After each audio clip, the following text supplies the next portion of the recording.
los años 50 se acentuaron las migraciones de provincianos a la capital, lo que ocasionó un déficit de servicios públicos y vivienda. La población de la capital se calculaba ya en 1 millón de habitantes. Lima se convertía en una ciudad de todas las sangres. Las invasiones de terrenos en los alrededores de la ciudad eran pan de cada día. Proliferaron las barriadas. El gobierno trató de remediar la situación.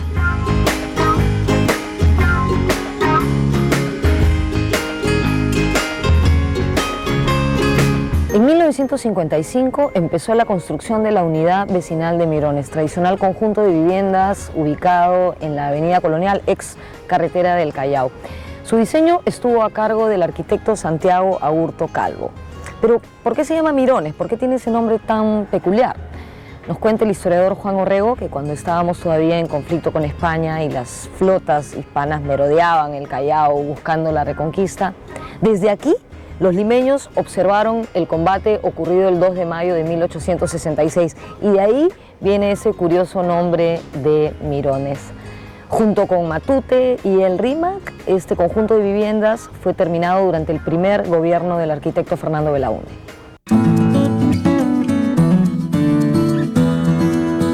Mirones se ubicó en el eje industrial de desarrollo de Lima-Callao, muy cerca de la unidad vecinal número 3. Al igual que Matute, combina la vivienda colectiva con la unifamiliar, articulando ambas mediante el espacio público existente a su alrededor. Son las unidades vecinales, ¿no? Los llamaban agrupamientos de vivienda, algunos están bien conservados, otros están un poco desfigurados, pero casi todos son reconocibles todavía. Esto, a pesar de que cuando se declara propiedad horizontal, cada uno de los moradores adquiere la propiedad y ya se aceleran los cambios.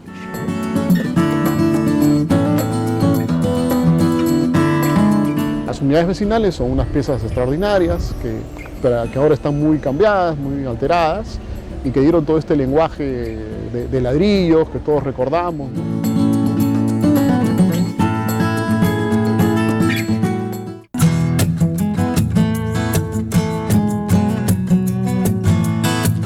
El Centro Vacacional Huampaní de Chaclacayo fue otra de las construcciones de esa época.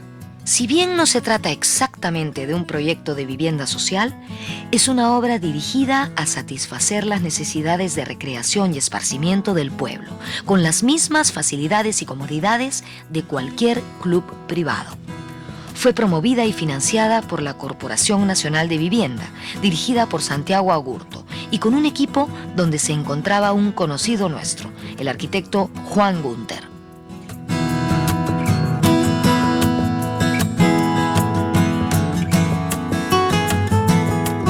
En 1956 se terminó de construir el edificio que fuera sede del Ministerio de Educación durante varios años.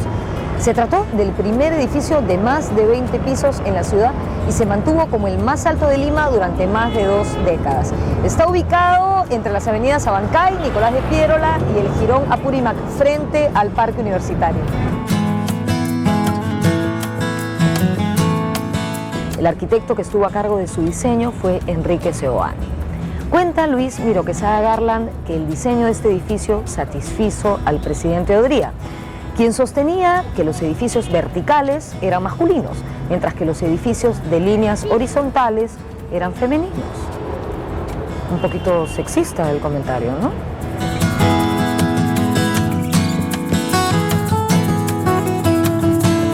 Al ingresar al edificio, llama la atención el hall principal de doble altura, con columnas forradas en planchas de cobre, anexado espacialmente con los halls laterales, el de ascensores y las mezanines.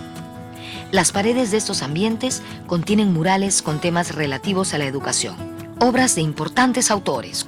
Este edificio, que utiliza elementos decorativos, es una mezcla de clasicismo y modernismo.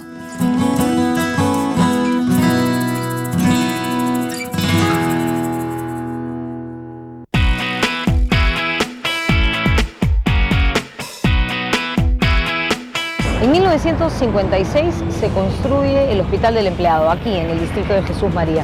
En su momento, por sus dimensiones y servicios, fue el más grande de América Latina. Lo conocemos como el Rebagliati, porque se llama Hospital Eduardo Rebagliati Martins, en honor al médico que impulsó la creación del Servicio de Seguridad Social. Cuando fue inaugurado, en un diario apareció una noticia que decía más o menos así: obra de arte de fierro y cemento fue oficialmente inaugurada. Los invitados tuvieron que caminar durante más de 3 horas para conocer todas sus instalaciones. Por sus dimensiones y servicios, es el 5º hospital más grande del mundo.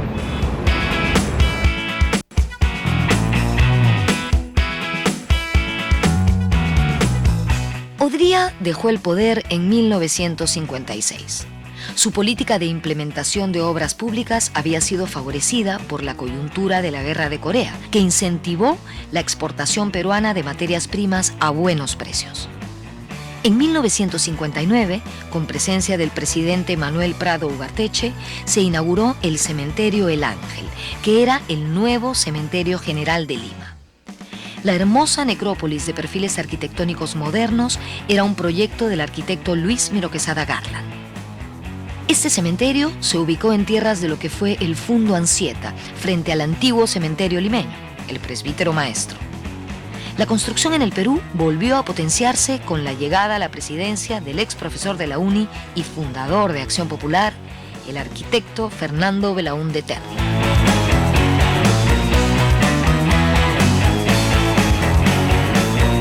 En la década de 1960, durante el primer gobierno de Fernando Belaúnde, se construyeron varios conjuntos habitacionales, entre ellos los de Mirones y Matute para clases populares y el de San Felipe para clases medias.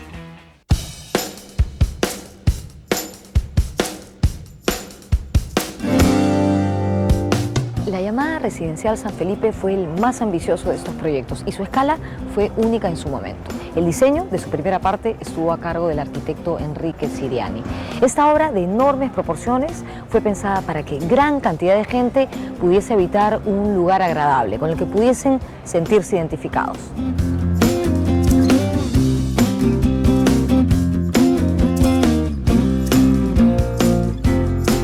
Del primero creo que es notable San Felipe. Creo que es una pieza urbana importante, con una calidad arquitectónica importante, donde participan una serie de arquitectos, ¿no? Empezando por Siriani. Dice el arquitecto Enrique Siriani sobre Fernando Belaúnde: cuando salió elegido presidente, tenía que hacer obra. Palacio de Gobierno estaba lleno de maquetas. Él preguntó qué proyecto estaba listo. Matute, era mío, se hizo rapidísimo. En 1 año y medio se levantó Matute. Y luego, San Felipe.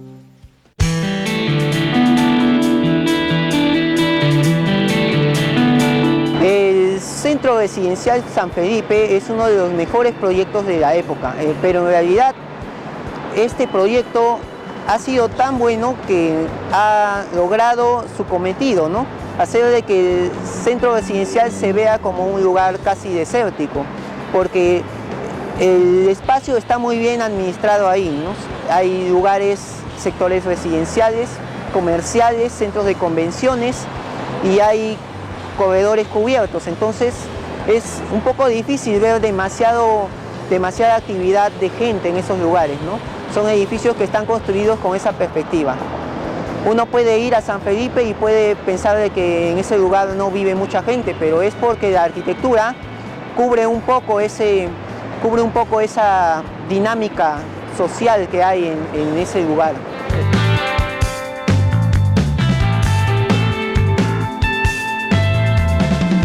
El arquitecto Jean Cruz, hijo de uno de los arquitectos que trabajó en la Residencial San Felipe, Jacques Cruz, cuenta que cuando está en sus clases le dice a sus alumnos que si van a construir viviendas, se imaginen que ellos mismos van a vivir en ellas.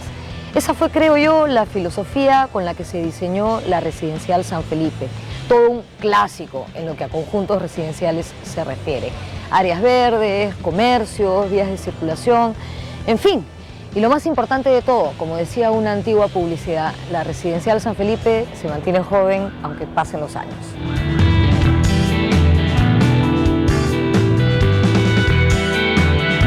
Se trataba del primer conjunto habitacional con edificios altos.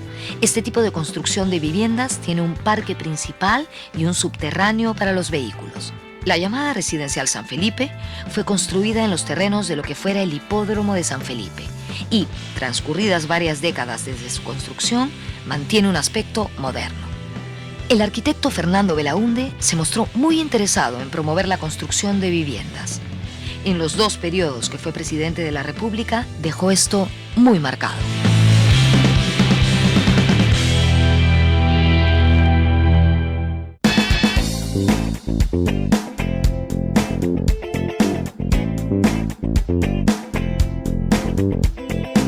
Estamos en la Universidad San Ignacio de Loyola, al lado de un monumento al arquitecto Fernando Belaúnde Terry, uno de los grandes gestores, probablemente el más importante, de la construcción de viviendas familiares en el Perú.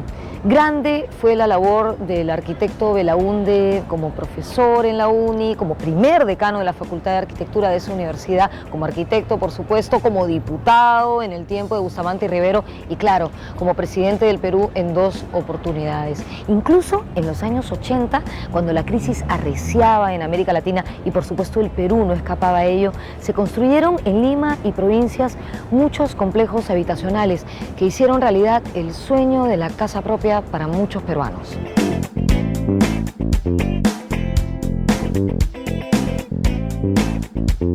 Con Belaúnde pasa algo muy injusto. La extraordinaria obra arquitectónica que realizó se vio opacada por su actividad política en 2 periodos de gobierno.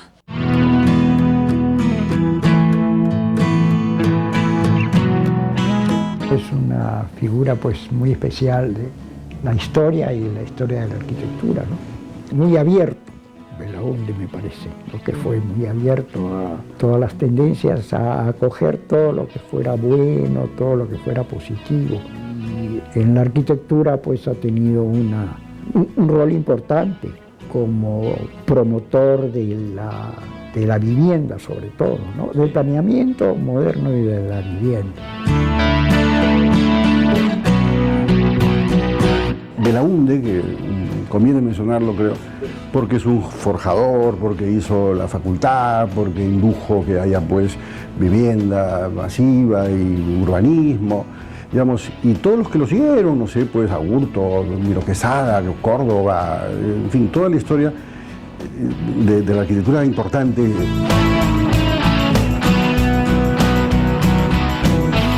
Entonces como que se modera esa arquitectura. Y de ahí llega con el concurso, con 2 concursos importantes. El concurso para el Centro Cívico de Lima del año 67 y del mismo año, el concurso para el Proyecto Experimental de Vivienda, más conocido como PREVI, concurso a nivel mundial, vienen a ser los 2 grandes concursos que yo considero marcan un poco el tramonto, ¿no? El inicio de un declive, que va a formar parte también del declive de la arquitectura moderna en el mundo, ¿no? También la arquitectura moderna empieza a ser cuestionada, empieza a debilitarse, el impacto de una manera de hacer arquitectura en la ciudad, una ciudad caótica o monótona, empieza pues a hacer mella del planteamiento moderno.